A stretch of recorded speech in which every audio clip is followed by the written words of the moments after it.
Hi there, welcome back. I wanted to do a pour today, but I wanted to do it in this very thin mold by pouring your heart out. Not very thin, I've had thinners, but this one has a great crystal edge. It only takes about 6 ounces of resin, so we won't be putting much in it, which kind of impacts the colors that we're trying to do, the amount that we can do and still have a push. So this is my usual pour, my flower pour. I'm gonna put about an ounce in this cup. That'll be my mica powder. And then I'm gonna put, let's say, maybe an ounce and a half in each one of these cups. Let's see how I do. I wanna leave a little bit left in my cup to do a final push. Let's see how much this is. So this is probably 1.5, maybe a little bit more than that. Let's take it down just a little bit lower. Do a little bit more color. How are we looking now? All right, so we're about an ounce in this cup. I'm gonna set it to the side. Then we're gonna go ahead and mix everything up.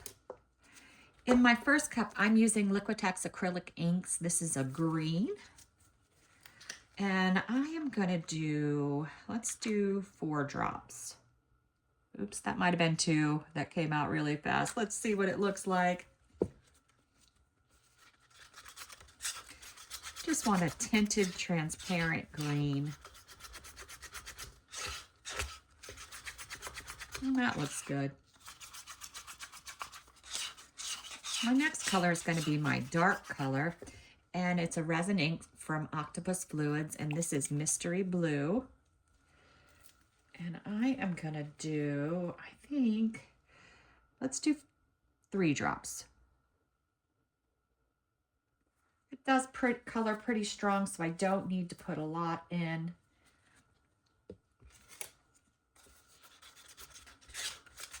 You can see how wonderfully that colors. If you're in the United States and want Octopus Fluids, you can get them from Laura's Art Corner. Otherwise, you have to order them from Germany. Quite a haul to get them. All right, so there's our blue. Then I decided for my mica powder to go with something really light but super shimmery. So I have this Galactic Ghost Green from Eye Candy. I do have a discount code for Laura's Art Corner and for Eye Candy in my video, because y'all know how I feel about never paying full price for anything. I'm just going to take a very little bit of this. You don't need much at all.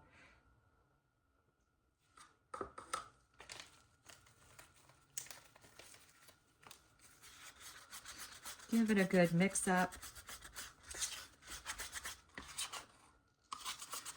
And it just will give us a, hopefully it'll fall down so that we can see it. Sometimes it doesn't, but we'll see. All right, now I want a super bright opaque white. I am gonna do 10 drops of Cast and Craft.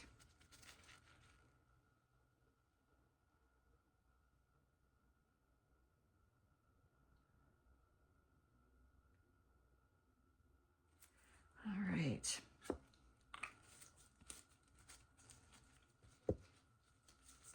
Gonna give it a little mix.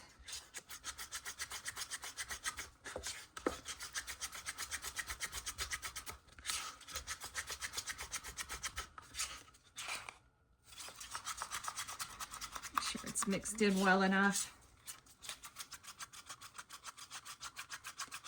I'm also going to, in my side cup, put 1 drop of this green, just to color my push lightly.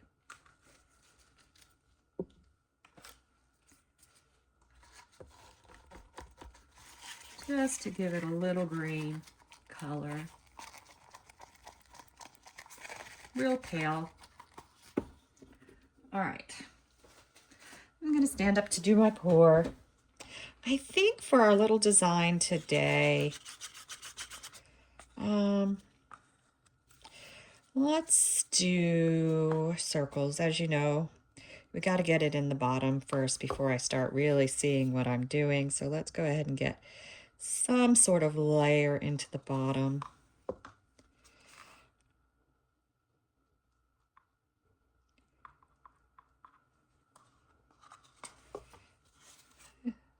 Just keep layering it in.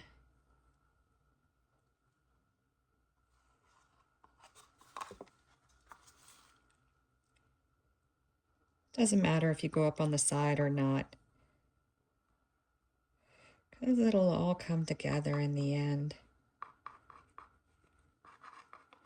Just going to go ahead and use the rest. Same with this one.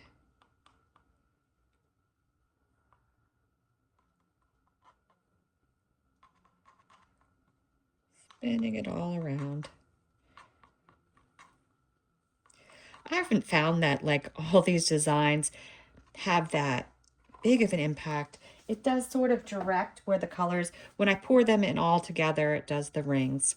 When I pour them in separately in different spots, then I find, because for a while I was putting one there, one there, one there, one there, and then slowly they came together. But when I got my flower, it sort of had streaks in it.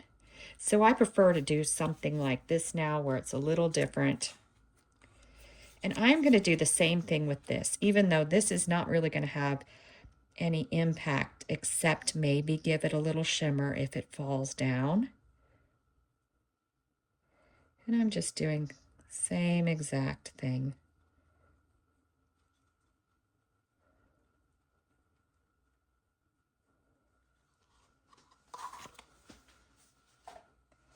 And then our white, and this is just a heavy ribbon of circle of white around the edge, not touching the edge.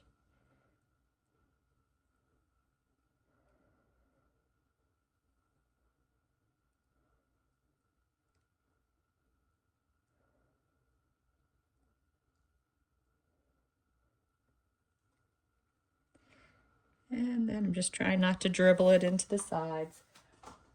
And now I'm going to take my push. I might have too much resin. We'll see how much push we get in there. I really don't have a ton ready, but oh, we might be able to fit it all. That looked good enough, right? Not too much. All right. I got these green bits. They're like green blue, so I thought they would look cool. This mold, I'm always over to one side when I pour. It might be a little uneven, so I'm just going to put this stick there. It'll sort of force the resin to go back to the other side. It happens sometimes with the molds. All right, like I said, this has got, I don't know if you could see the blue too. It's green blue. All right, let's try to get it in the center.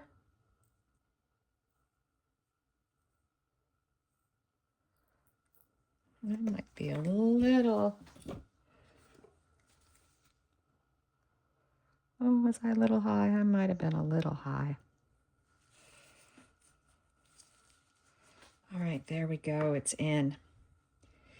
Now, usually I like to wait a little bit before I hit it with the heat gun, especially with molds that I like, because I don't want to burn the resin to the edge of the mold. I am going to get some bubbles coming up from the bits I put in from the air pockets. So I'll just come in and give it a quick hit of heat in about 10 minutes to get rid of the bubbles. And then we'll just come back together and see how it all worked out. We'll be back. All right, we're back. So I think even that little bit of push at the end might have been a little too much. I did try to swirl a little bit to bring it together, but I didn't really want to mess with the design. So this is what the back looks like. I do see some really pretty shimmer. Let's see what the front looks like.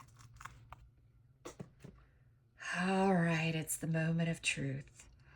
Oh, wow. It's a gorgeous flower. I even love the center like that.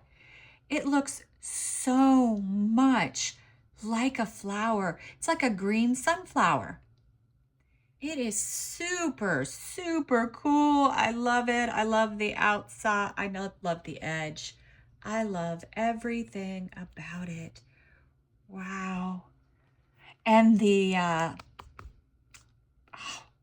name's escaping me for a minute by eye candy. Was it the galactic green that I used? It came through everywhere. So it just looks wonderful. That's just beautiful. Thanks for watching.